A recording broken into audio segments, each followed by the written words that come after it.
Okay, we are recording on all three aspects. Right now, I do have the headphones were plugged in. I don't know if that makes a difference. I unplugged it. Okay. Did you want to listen to it at all? No, because that's for good.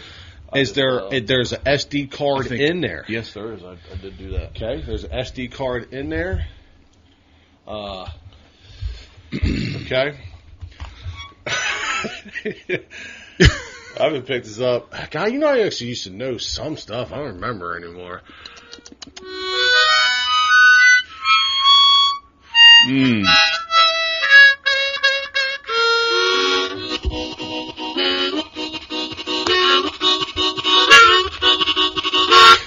One better, two better, three better, four.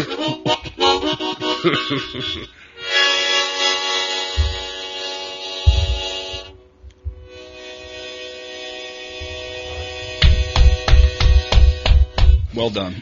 Welcome to the church. Maybe we should get somebody to create a harmonica intro for us. You know what would be harmonic? Advertising. Welcome to another show of Dude Dads Podcast with our official non-sponsor, Alp.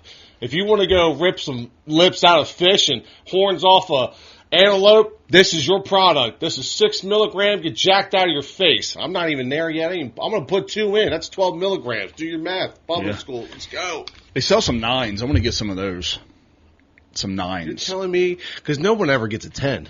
You only get a 9. 369, bro. I mean, come on. Come on, dude. Couple of 9ers out there. Yeah, buddy. I also noticed that, back in the day, when people, growing up in Smyrna, people, when young kids were chewing, hey, I'm going to get it out. I'm going to get it out, boy. You know what I mean? When people started chewing, I think I started chewing middle school. And Jesus. It was different around here, and but some young kids, they would always, it's always like the most white trashiest one would throw the upper lippers. Yeah. And then now everyone does it, as a thing. I'm like, well, back in the day, it used to be tough. You throw, some fucking coke hanging up your top lip. Was that like a sign of, badassery? I've been doing this, yeah. Yeah. Yeah, I don't even go lower lip anymore. You ain't gonna be able to keep up with me. I didn't even give myself anything to drink. That's fine. And I'm okay with that. Look at that phone case. Can't even see it. Brought to you by official non-sponsor, Alp. Did not buy this for me. Yeah, everybody got new phones this year. Yeah. Let me pull up where I got my stuff for you. Okay. All right. We're good. You got your stuff for me. How are you doing? I'm doing good. How's Jerry Sheets doing? What have you been up to? I'm here to tell you, if you're a man and you're going through it, you're having a hard time, nobody cares. Don't call me. And it's going to get worse. It's going to get worse. Yeah. No, I'm good. Just been wrapped up hunting season last week, so we went pretty hard. I think. Do you typically go hard? Yeah, the goose. I've started off soft. Yeah. Soft, and then you get going, and then towards the end. Just get it going, man. Sometimes you just put it out there. I don't know why. Why are you knocking over Moby, dude? I didn't mean to. Fuck, dude, Moby. Sorry, man. I got a band partner over here. Good. No, I got a lot of hunting in the last couple of weeks, yes. And it was pretty good. Well, hunting is done. We got Saturday for our youth. We're going to sneak in one youth day. Are you going to go? Did I miss a goose? I did. No way. I did. Where were you at? Over here at Shorts' property. And yeah. It's amazing. It's local. It's literally right in my backyard. And we kind of got caught, so I didn't want to grab my gun. Mm-hmm. And I still, in my brain, I was like, please don't. I still fumbling the safety. Because remember, I've always had a right-handed gun, so it's always been this. Yeah. And I'm going up there like, just a little bit of this. So you didn't even pull the trigger? So they weren't going to land. They were about to flare. And Josh's like, if you can get that one, there was one in the bag. He's like, if you can get that one now, let's do it. I said, okay.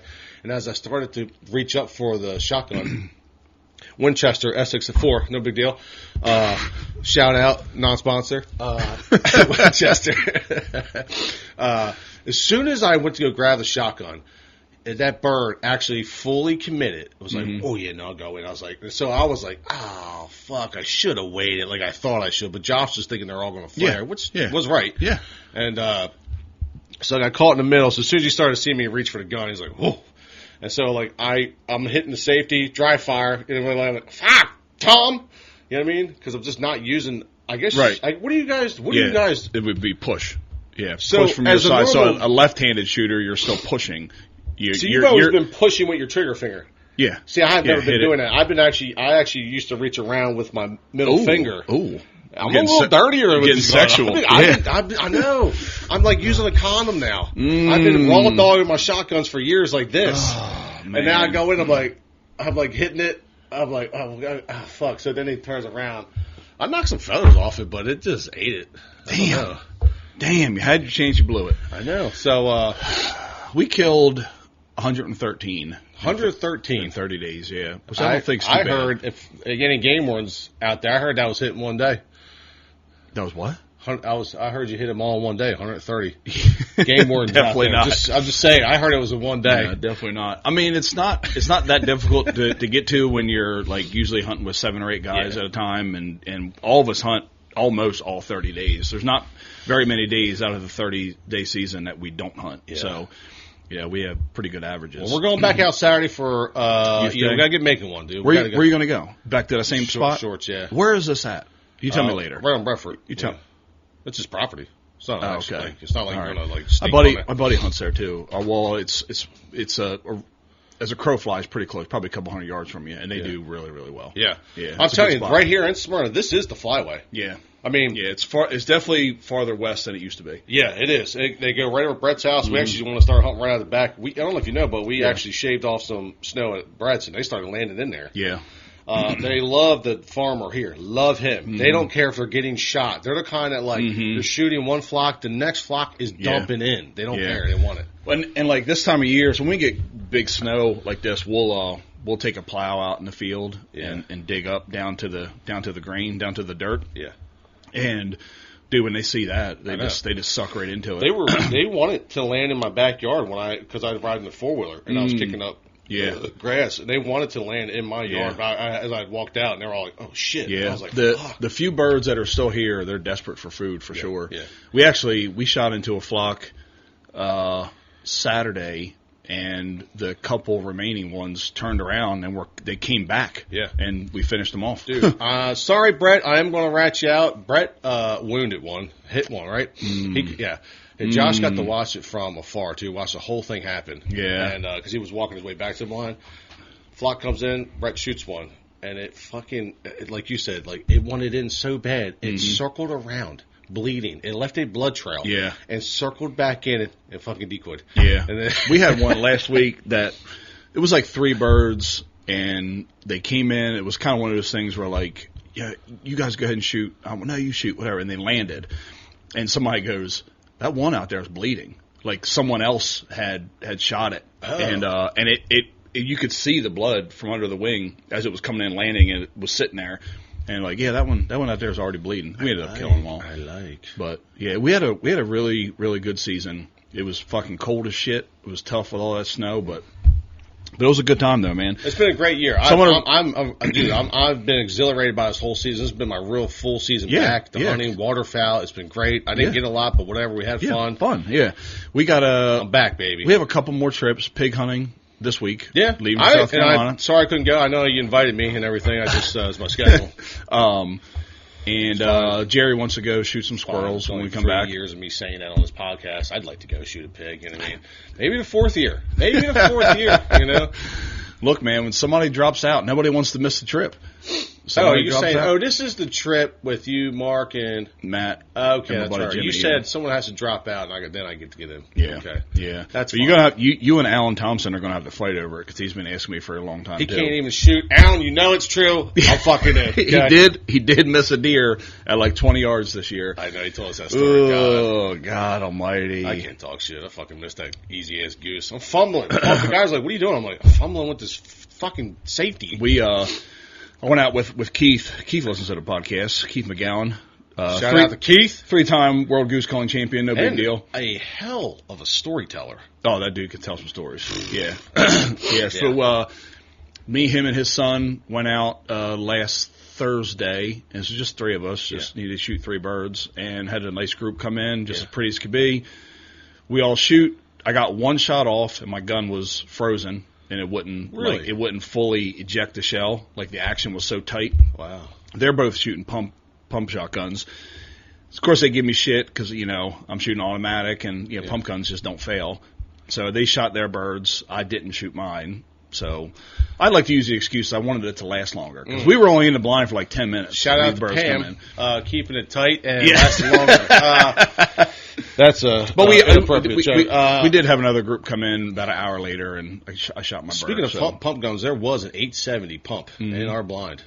I mean, they You are can't the beat best. it. You No, break they are break the the best. ice with it and then go shoot stuff. Yeah, I had one. I gave it to Matt in pieces. It was in pieces, and I said, "Here you go. You put it back together. It's yours." Boom. It was a nice gun too. 870 Super Mag.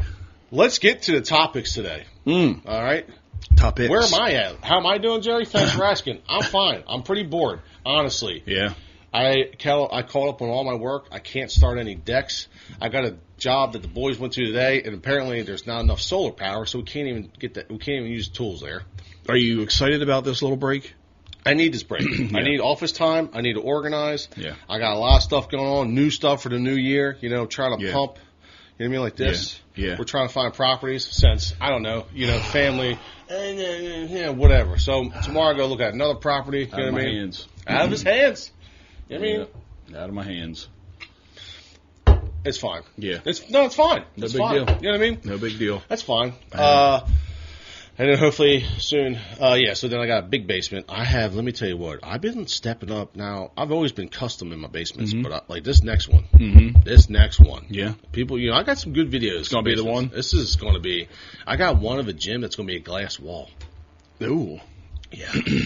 Nice. I'm starting to get really dirty with my trim work. I'm literally just trying to give people trim work so I can just do more. So you can flex it off. I got my trim work books out right now. I'm going through them, just trying to figure out what I'm going to do in this next basement. Yeah, I just give people stuff. I'm like, let me just do it. I just want to do it for the photos. I mean, do it for the gram. You know what I mean? Do it for the progress. So been that nice break. Yeah. Let's jump into the topics. Now, the other night, sitting there, and I was thinking, this is probably, if you looked at my text to you, it's always at night. Yeah. Were you high? Yeah, oh yeah. Yeah. I don't get super high anymore. I just, Yeah. I take a 5 milligram and I bite half of it. I don't need Oh, really? Yeah, I don't need to be. Does it even do anything? Yeah. Okay. It gets me enough weight and enough just enough chill. And then sometimes I forget I took it. No, okay. That's what I'm looking for at night. I'm not trying to be all super zoned out at night. I'd like to be thinking if there's an intruder coming in, I can handle the situation. I'm not trying to be like, yes, I never got up. Yeah. So yeah. Sitting there thinking, and then I started watching the story of Moby Dick. That movie with what are those good-looking brothers the guy from Thor? Who's the guy that plays Thor? Is the it guy. Chris Hemsworth or something? Chris Hemsworth. Well, he plays the guy going after, they find Moby Dick. Okay. And I was like, What's this movie called? I don't know.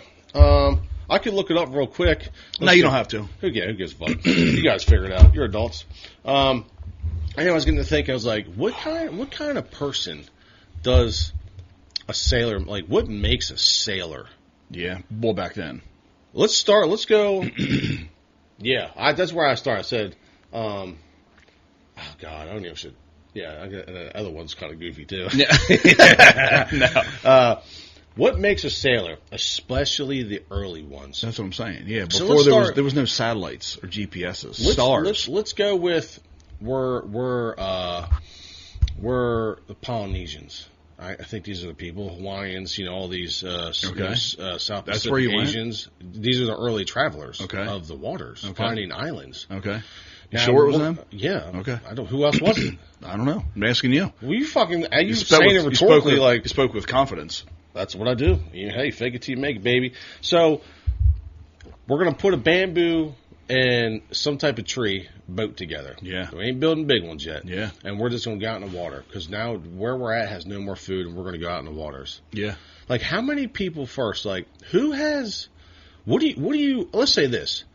What do you have to make you want to just go out into the unknown? Yeah. And you're talking back then, the unknown. Yeah. We're still thinking land might be flat. Earth might be flat. Yeah. The unknown. And what do you have, not have that allows you to do that? I don't know. I don't know. I can't wrap my head around that. I've thought about this before too, because where we've grown up with boats and navigating, we've had technology. We've never had just to use even a compass and a map. Yeah. Right? And like calculate your speed and how far you've gone and all that stuff. Because when you get outside of land, you don't fucking know where you're at. No. You can do a 360 and you just get completely lost. Yeah. But it wasn't that long ago where there was no GPS. It was just a fucking map and a compass. Like in our dad's. Yeah, back to our dad's days. Let's go earlier. There was I know. Then go back even farther. Go back to when you talk about guys discovering shit.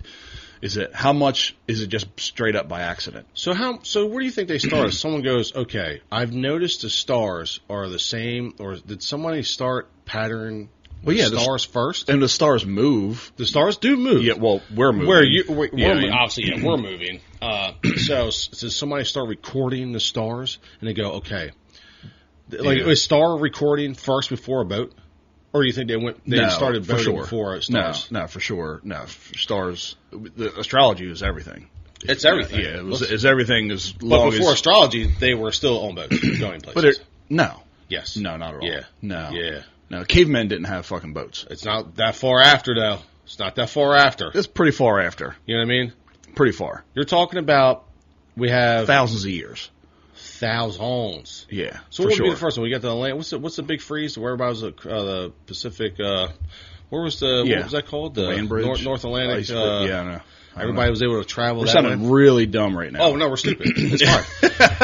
Anyway, so let's say we're gonna find who found. Let's just say somebody first found Australia. Somebody fucking boated to Australia. Well, there was people there first. Was there? I think This is the theory: is Africa out first? Every hominin started in Africa and worked their way out, and then found Neanderthals further north. Yeah. And then Neanderthals and hominins started, breeding. Well, wasn't all the land in the world pretty much together at one point? That's what they say, yeah. And then it started breaking away? Yeah. Yeah. So that's what I'm saying. Then they started taking boats and finding islands. No one just started. No one started on every continent. They found Hawaii. They found that. Yeah. Okay? That's what I'm saying. So what makes the first person have the confidence to go out there and go, you know what?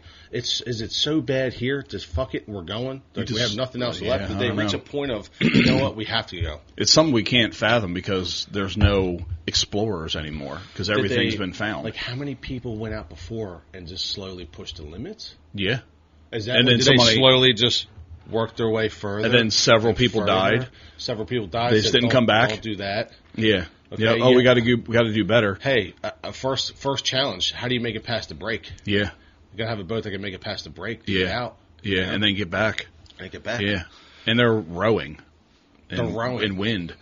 Yeah, it's fucking So you got guys wild. out here with just, let's say they have some knowledge of the stars. When did they start learning the tides? How long do you get stuck out there that you start learning the tides? I think that all that shit came before sailing, like exploration stuff. How? Because you'd be on a boat just offshore fishing. Okay, so fishing. So it's going to start with that, right? Because they got to get food, so they're just fishing right offshore, in boats, and then hey, at some point they're like, hey, we're going to head west and just not stop until we run into something. The other thing that always gets me is the size of boats, because right now you look at my boat, which is in the grand scheme of things not very big, but you go back thousands of years, hundreds of years, they weren't building giant fucking ships like compared to today. What? I told you, Australia. Look at this. All right, watch me. We're talking 65 to 50,000 years ago. Early modern humans were the first to explore by boat. Mm-hmm. And humans crossed the open ocean to reach Australia. Okay? This was they think the first planned sea travel, not accidental drifting. Mm. Okay? They had boats, navigational skill, and they say guts. Yeah. Big balls. That's 65,000 years ago, dog. That's 65,000. That's a lot of grandparents ago. Yeah. That's a couple. Dude. That's, let's just say, roughly 700 of them ago. And 65,000 years ago, how big of a boat are you building? I don't think that big. Not that big. And say you're at Southeast Asia, and you're like, I just feel like just land out there. We're going to go to Australia. Yeah. How do you know? How do you slow? Did they slowly poke? How do you just? So they said navigational skills. How is that? Yeah. They got stars. You know your so directions, north, south, east, west. That the Homo erectus may have crossed waters as early as 800,000 to 1 million years ago. Fuck. To reach islands like Flores, and that's Indonesia. Okay. Doesn't it give you anxiety just thinking about it? Wait, we didn't make because I'm like 800 years later. I'm still scared. I know. That's what I was going to say. Like, and now you look at all the technology and safety equipment and weather. We know weather ahead of time, and we still have limits. We're like, still can't be. I'm not doing that. It's too rough today. Like today, if you're like, yo, it's 800,000 years later. You just want to get on my boat and go to Africa? I'm like, God, no. No, I'm not doing that. You want to die? I know. And like here, we could see weather 10 days out, a week out, and you know what's coming. They didn't know what's coming. No. They could have been a big storm coming in 2 days, and they're like, hey, we're going to leave for 3 months. You just fucking hope we find something. How much food did they have to pack? Where did they go to the bathroom? Where did they shit? Just hang your butt off to the side of the boat and just let her rip. Polynesians, like I said, known as the goats of ocean navigation. Oh, you were right. Damn.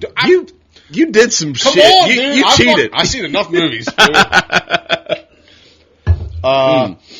Yeah, so the explored and settled the entire Pacific using stars, waves, birds, and memory. Birds I know about because the closer you get to land, you start having different types of birds. You have less migratory birds. Yeah. Then you have your shore birds. Yeah. Actually, I've read if you guys haven't read the book, 428 Days is the story of the boater out of Mexico that got lost for 428 days out in the ocean on a 28-foot boat. How long ago was this?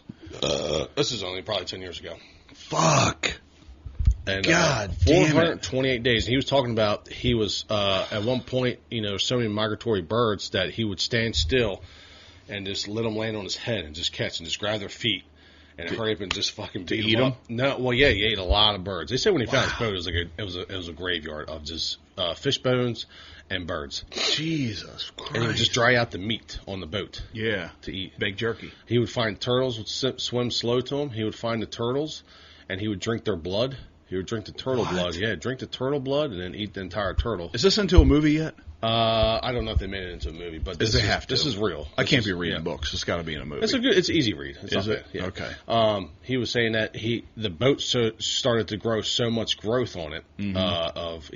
He would be able to just literally like hold his hands down under the water and then just trap little fish and then bring them into the boat. No shit. Yeah. At what point he would grab sharks? He'd grab little sharks come up. Little sharks would come right up and just grab his motherfuckers' tails and bring them right in. Damn. He said, because if you know how the ocean is, you get one thing that has a little bit of ecosystem, it draws all the fish towards it. Yeah. It just shows you, like, and you said this was like 10 years ago? Yeah. So, how many thousands of years are we removed from being, like, basically cavemen? And that shit, that DNA is still inside of us. Yeah. But you all of a sudden, he turned feral. Yeah. In those 400 whatever days, he turned into a feral animal. Just in 428 days, a year and a half. He went completely wild. He landed in a remote islands. I forget what islands, but they're even way past.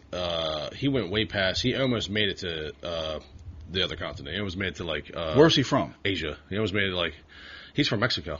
Mexico. Yeah. Okay. He was like 6,000 some miles away. How'd they find him? He landed in these islands. And when he got there, he was so scared that these people were going to eat him. Yeah. And he couldn't do humans. And he couldn't do humans for months. Yeah. He also could no longer tell time. Because when you're out there, he said that the depth perception goes away because there's nothing to see. Yeah. He said he couldn't tell depth perception anymore. The only thing he only knew time by moon phases. He could no longer tell days or hours. It shows in the books. They show examples that he took a 20-minute boat ride when he got there to get to the next island. He thought it was about 12 hours is what he estimated when they asked him. He said about 12 hours. What? He couldn't tell. He just can't tell how many days. He can't tell time no more. Oh, so he can only tell by moon phases. They say a lot of times he had a partner with him. He took out a young, inexperienced greenhorn. He got caught in a hurricane. Okay. A huge storm, and his boat. He almost made it home. Yeah. They were bailing the whole time, He was just yelling at this young kid to keep fucking bailing the boat because it's raining and it's the waves are crashing over the bow. Right. And he's just playing the waves right so he doesn't crash down or into the next one. I said about 16 feet of waves is what he was in. And they're getting slammed and actually beaten up inside the boat. Yeah. And so the boat motor breaks, and they're only like 200 miles, I think, at this point. They were only like an hour and a half from getting in all the way. He was able to use his radio. Eventually, his radio died. Damn. And as soon as it died, the motor died, and then they just went drifting right back out. Damn. And they were saying in the book that when they talked to people that are survivors of this, because even where he landed, they're used to people randomly showing up sometimes. Really? They don't, even where he lived in Mexico, they don't even pronounce people dead because they may show up months later. Wow. Yeah. Holy shit. It might get. He said sadly one time a cargo ship just fucking went right by him. Oh no. Because it's probably just everyone's just going ghost, auto control and just fucking just no one paying attention and rode right by him. What what happened to the guy that was with him? He ended up dying. So Really? he actually kind of he gave up. And they say out there, it's not that you now you're just existing. You go you go through your stages. Now you're surviving. Then you get a system going where you're saving food. He's out there when he's adrift. He's hitting these areas where there's a lot of trash. Okay. Right, and so they're collecting plastic bottles and they're just saving it for big rains. I was just going to ask you how he drank. And then he eventually found a big barrel, like a big bullet barrel, and he would keep all the water in there. No shit. But the other guy slowly kind of gave up on life because they say it's not that you're just surviving and then you go into just existing, but there's no living. Yeah. So they say he survived so well because he kept himself with tasks like fishing. Right. And you have to. There's nothing else to do. Yeah. So the other guy kind of gave up and slowly he started like just not eating, just gave up and eventually died. So would you just shove him overboard? I think eventually you just let him go overboard. Damn. It was just those two? Just those two. How big of a boat? 28 foot. Damn, it's not that big. Not that big. For 16-foot waves. Damn. Yeah. It's fucking terrifying. Yeah, so when he got to the island, he was so scared that the people were going to eat him. And he couldn't be around people. He said he was super scared he was very scared of police officers when he first got there, and he said that people were coming in to see him because he was like a celebrity at this point. Yeah, he was so scared of humans. And this is only a year and a half later, and he can't tell time, and he doesn't like humans anymore. And now he also has. He said one of the hardest things is getting used to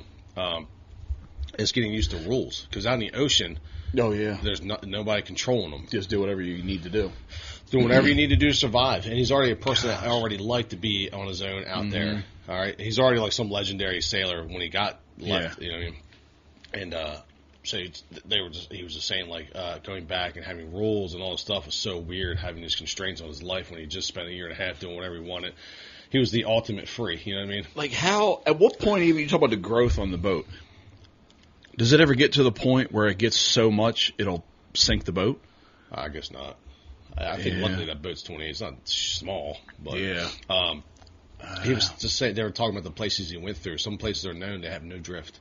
Yeah, there are these places that are eerie quiet. They're eerie smooth. There's no storms. There's no nothing. There's no sound. There's no nothing. That's so wild. And you're just in a drift. He said they showed a map where at some point for days and weeks in the same area in circles, the same area. Dang, dude. Yeah, I'm about to read that. It's a good read. I'm about to read that book. So what do you think you have to lack? Like, what makes you some type of like you just don't believe that you're ever going to die or get hurt? Like what? No, I think it comes down to like saying like I'm willing to die for this. Yeah. I'm willing to like know that I might not be coming back. Same people that went to space for the first time. Gosh, you have to know that hey, there's a chance I'm not coming back. You know what I mean? I go up there and I'll be the one. I'll be the fucking hero, and we'll gather whatever information we can, but if I die doing this, I'm okay with it. Could you imagine if your ship goes down and you're on a boat and then eventually comes down to they draw straws? Oh, God. Imagine, you got to be the guy that gets a short straw and you got to shoot yourself. Oh, or kill yourself so everybody else can eat. Oh, that had to have happened. Yeah, it's a thing. It's like a sailor's like, that happens. Fuck. You know what I mean? Like cannibalism is going to happen. Yeah. I mean, and it even go thousands of years after that. Even like the Pilgrims, right, that come over as first settlers in the United States. That was a big deal. Because how long was that? How long was the trek for like the Pilgrims? Well, let's go before the Pilgrims. Months. Let's go flat. Let's start even sooner. Who was the first one? Was like, you know what? I don't think it's flat. I'm going to sail out. Maybe we do fall off Earth. I think, well... How long before... Let me look up. Let me see how long ago the flat land was destroyed, you know? Yeah, but I think when you watch the stars, again, it goes back to astrology, and you watch the star pattern disappear in one part of the horizon, and then the next night it comes up in the other part of the horizon, and it does that over and over again, then you know the Earth isn't flat, you know? And I think that was a big part of sailing, too, is like just like to discover whether it's flat or not. You know what I mean? So it says, sailors didn't suddenly solve flat Earth in one trip. Educated people already knew the Earth was round long before famous voyages. Yeah, exactly. Okay. Yeah. Again, it's going to go back to astrology, you know? Yeah, they say 600 to 300 BCE, that's ancient Greek time, that ships disappear haul first over the horizon. Different stars appear as you sail north and south, and shadow angles changed by latitude. So you know where you're at. There's just some smart people. It just shows you, like, people were so smart so long ago. I don't think we progressed very much at all. No, we rely too much on technology. Yeah. Which, I mean, I think that's a good thing. Let me ask you this. So we get flatlanders, right? You get pilgrims. Let's go to this. Let's go to this one. Who is the first... How do you have the balls to go, you know what would be even worse than this? Let's go Antarctic exploring. Yeah. Fuck. There are different kinds of people that are used to the cold. And we got to get off the boat and dig it out of the ice. Yeah. I'd be like, I don't know why I'm here. Yeah. Why did we come here? Who's going? Like, what was the price? There was no Sitka gear back It had then. to be all ego. It just had to be so much ego. Like, I'm going to put my name forever in the books. Men were different back then. How do you recruit the men for that? There's just nothing else going on. I feel like it's just you. Back then, you just knew it was your responsibility. That was just a part of being a man. You think just derelict to do. You got the skills to do this. You're supposed to do it. Yeah, that's right. You're a man. You're supposed to do it. But what about all the shipmates? I mean, just being like, yeah, that sounds great. I'm sure there was some that were like scared all the time, and they just did it because they had to. You know what I mean? Did it because that was the right thing to do, but you're probably you're still scared. Well, going back to pirate time, remember they used to have false floors where you would fall through the floor at a bar and you would end up and wake up on a ship? No. Yeah. What? That was a thing, yeah. So, in a bar on land. On land. Okay. They'd have false floors. Okay. Get you bombed. You would actually fall through a floor, and you would go down a chute, and you'd wake up, and you'd be on a boat. And that's how they got a lot of people to show up on boats. Really? Yeah. Just like you're basically a prisoner. You're a prisoner. You're a pirate now. Yes. Fuck. Pirates fascinate the hell out of me. I mean, by today's standards, if you took all the qualities of a pirate and brought them into 2026... I mean, they're criminals. It's the best that the douchiest, not douchiest, let's say the most dirtbaggish people have ever succeeded. Yeah, I know. We're like, dude, we're going to pillage other boats. And now we like glorify other lands. Yeah, same thing with Vikings. Imagine going to other lands and trying to talk, like trying to trade. Yeah. People traded. You just show up like, what are you doing? Like, I don't know. We try to figure out trade with these people we can't even talk to. Yeah, here's some gunpowder and some fur. Yeah. And you give me some food if I give you this stuff. Yeah. You know? Remember, just and then certain people just go there and kill everybody and take it. Like, well, this is mine now. It's fucking wild. Yeah, Vikings were the same way. And like Vikings and pirates are glorified today, but they're just fucking criminals. I had to turn the Viking show off on Netflix. It's just they just went off and just murdered every village they showed up to. Dude, I think it was the first episode of Vikings was just one of the best fight scenes ever. They just are like, fuck. They're just killing. Everyone in the church, everyone's like, dude, they're just murking everybody. So do you have to be a stone cold killer back then to be a sailor? Yeah, I think they just looked at human life differently. Yeah. Just, I don't know. If you were less, if you were less than them, they just kill you. Yeah. Yeah, I don't know. I can't wrap my head around. I think about this stuff often enough too. The same things like that. We were still humans then. Like the difference in them and us physically is not much. Where it's pretty much the same. I mean, imagine the stories you would have going out, and then you actually make it back home and just have these crazy experiences. Like you're just so much experienced of a man. Yeah, and that's the other thing too. When you left to come back, you didn't know when they were coming back. Yeah. Let's say your dad left. Yeah. You just like don't know. It could be a year. Whaling was like, typically a year to 3 years. You're just gone. Fuck. And you're out there just marking whales, and you're climbing inside of them, taking out every piece of fat, and you're melting the fat down on the boat. There was a movie movie? What movie was it That's that the one I showed was that? just talking about. Was that it? Yeah. Okay. Yeah. Yeah, I did watch that movie. Is it called The Horizon? I think we might have watched that last year or the year before that when we were in South Yeah. Carolina pig hunting. Imagine that just before someone struck oil on ground. They would go out and just murk every whale they could for and oil. use that for oil. Yeah. And then did someone go to each lamp in town and light each lamp with whale oil? Like, was that somebody's town job? Like, imagine town workers now, and then they just have like how many street lights did someone have to go around with a ladder? And I don't think they had many streetlights. I think yes, they did. They had street lights, and they would go on and they'd work by. You'd have to go out and light these things up. That's wild. They didn't have electric. They didn't have natural gas running to these lamps yet. Yeah, no, I know that. Yeah, But someone turned these things on, dude. that's so fucking crazy, isn't it? It would be. Imagine the camaraderie, just like this being Dead Sea, and everyone's just like, there's nothing to do, and all of a sudden, a big gust pulls up, and then all the commands go out and fucking straighten the jab and fucking whatever, dude. I don't know, like, Ease like, the sheet. Have you ever been sailing? No. It's pretty fun. No, yeah, I don't. I've never done it. I know there's a big sailing club in Lewis because every once in a while you see them all out there doing their little races and stuff. We used to do it used to be at the time it was called the Rehoboth Yacht Club. It's the one on the it's on the Tower Road. It's the one on the right there. Oh, okay. Has all the Hobie cats and stuff. Okay, yeah. So me and Todd Gaston for a while, a whole summer, we were just all about sailing, and they had a Hobie cat there. Yeah. And we would go out and we would practice tacking, which is like a fast turn. We get it up on one rudder. Todd would be sailing, get it up on one rudder, and I'd be out on the wire. Just usually it has like these plastic hooks, and you just hold yourself out. Then we upgraded. I got like this little diaper system, you know what I mean? And I clipped in. I could just lean back like this off of it while we got it up on one pontoon. That's wild. Yeah, sometimes it broke. I know nothing about it. Nothing about sailing. One time the mast came off and just flung me. I'm hooked to it. I'm hooked to it by a wire, and it's boom, just going. That's so crazy. Yeah. I see the kiteboarders out there a lot. All them nerds. But just leaving, I guess your closest crazy sailor today would be like these snow crab men. Yeah, going out for. Going these Arctics and just going snow, and someone's guaranteed to die every day almost. Like, it seems every week. Yeah, seems like it because you're not surviving. You go overboard. No, your odds are not in your favor. No. That's for sure.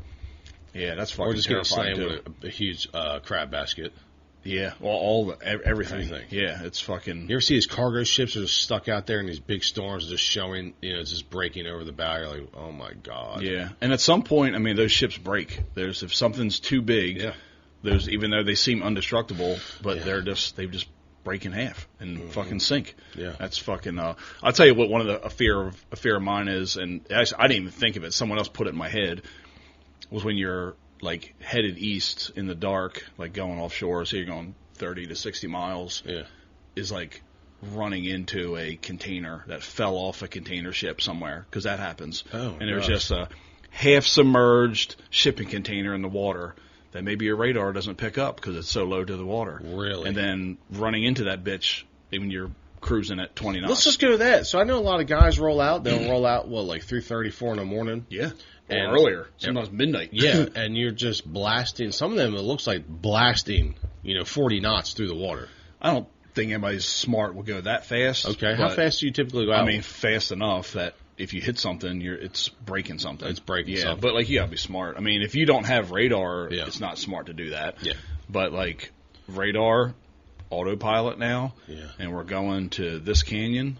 And the boat's just going, and that accident just happened, and you're just sitting there watching the radar, and you could see miles ahead of you. Yeah. You could say, "Oh, there's a boat, a mile and a half ahead of us," and you could look up and see the light, real tiny way out there. Yeah. But what if there's just a foot of a shipping container sitting out of the water, just half submerged, and you're cruising along and smack into that bitch? Scary thing. Or a fucking tree. That's why I'll just be like slow and low, baby. I'm gonna be a 64 Impala out there. You know Dude, what I mean? that's a different kind of fear for sure. Luckily, knock on wood, I've never hit anything like that. Every once in a while, like a stick or something, you could feel like hit, or you see it last minute. Out here for us, fucking crab pot buoys.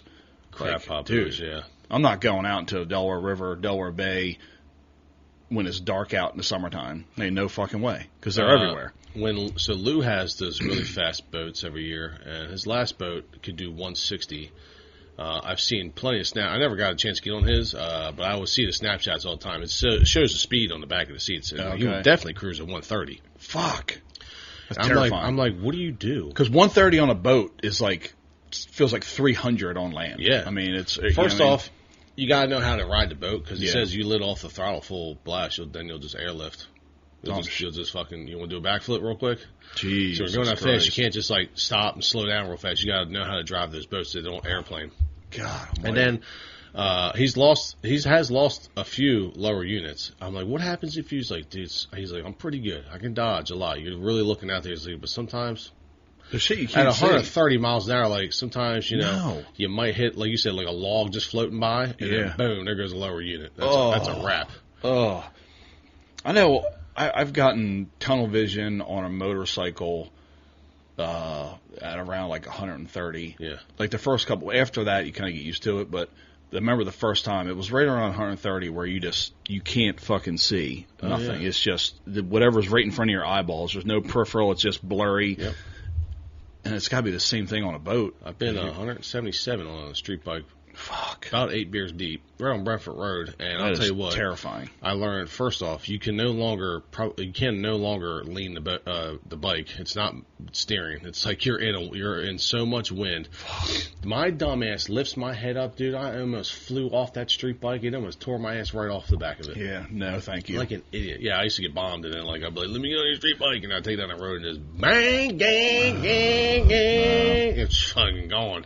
Yeah, I've lit one possum, one deer, something. I'm dead, son. Dude, anything. That's back when I used to just push the limits just to get a little bit of that feeling. Yeah. A little bit of that feeling. Yeah, it was a good feeling, but anymore you're like, no, I'm good. I made it on that. I look at the shit I've done on small John boats that I wouldn't do now on my big boat.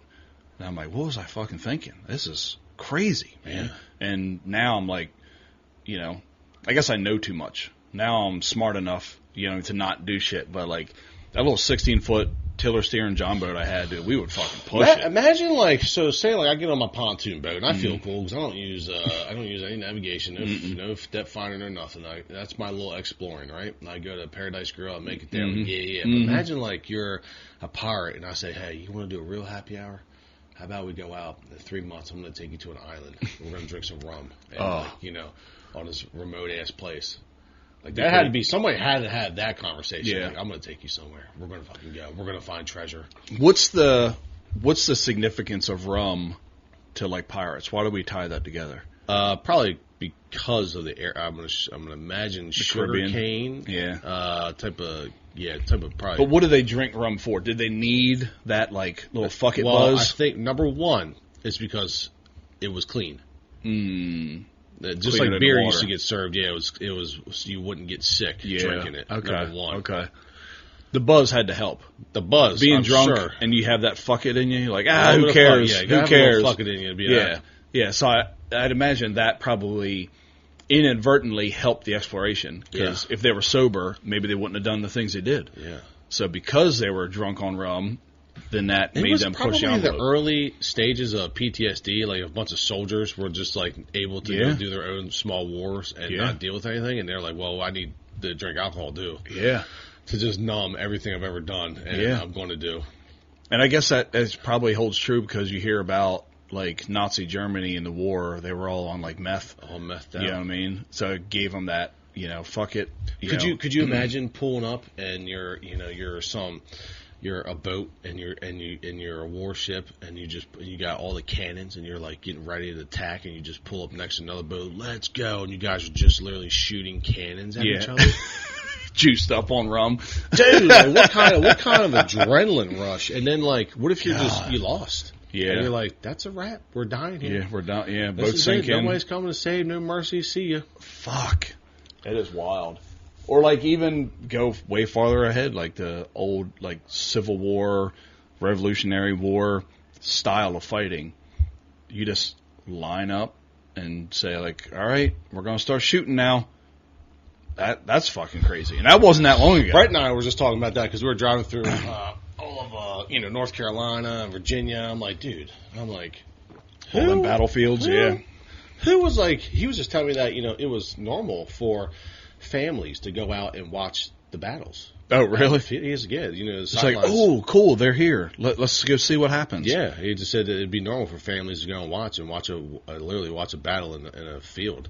And like, do you think somebody was crazy. Like, hey, Sergeant, you think like maybe I could like move left or right? No. Instead of like, he just got shot in front of me, I don't think I should probably stand here. No, just stand there and keep on getting just numbers. Well, it was like etiquette to just say like, hey, the North and the South met, and they're standing 50 yards apart. Yeah. And like, okay, we're going to let you shoot first, and then while you're reloading, then we're going to shoot. Oh, my gosh, I think it was that stupid. And then when everybody